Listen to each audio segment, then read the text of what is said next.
Kasus kekerasan seksual menyimpang yang menimpa belasan anak laki-laki penghuni panti asuhan Darussalam An-Nur di Tangerang, Banten ternyata diotaki oleh ketua yayasan panti asuhan. Tindakan bejatnya itu telah dilakukan sejak panti asuhan berdiri, yakni pada tahun 2006 silam. Menteri Sosial memastikan Yayasan Panti Asuhan Darussalam An-Nur tidak memiliki izin pendirian Lembaga Kesejahteraan Sosial atau LKS.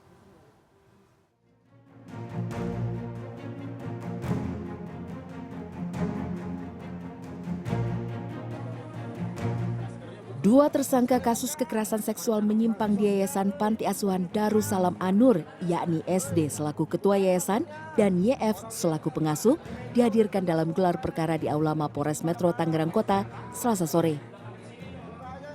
Sedangkan satu tersangka lain, yakni YD, masih diburu keberadaannya dan masuk dalam daftar pencarian orang.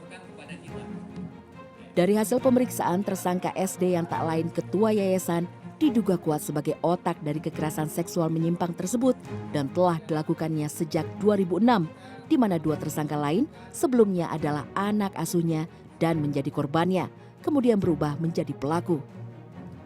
Para tersangka melancarkan aksinya dengan memberikan iming-iming uang kepada korbannya.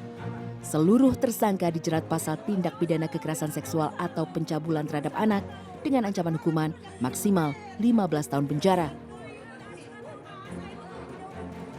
Kemudian tentunya motif pelaku ini melakukan penyimpangan atau melakukan perbuatan tersebut karena memang ada orientasi penyimpangan seksual sesama jenis. Sejauh ini telah ada 7 korban yang jalani pemeriksaan, yakni 4 anak-anak dan 3 dewasa. Para korban telah menjadi pelampiasan seks menyimpang para tersangka dalam hitungan tahun dan dilakukan secara bergiliran. Sebelumnya pada Selasa pagi, Menteri Sosial didampingi KPAI meninjau langsung lokasi TKP Panti Asuhan Darussalam An-Nur di Kunciran Indah, Kecamatan Pinang, Tangerang, Banten.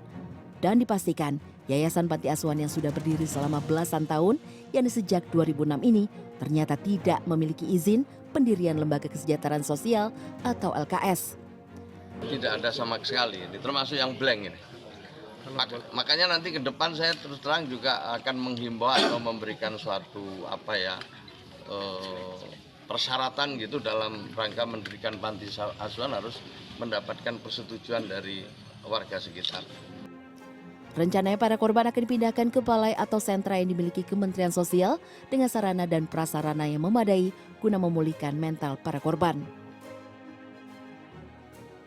Sebelumnya, 4 penghuni panti asuhan Darussalam An-Nur melarikan diri dari panti setelah mengaku menjadi pelampiasan seks menyimpang dari seorang pemilik dan 2 tenaga pengajarnya sejak 2019 lalu.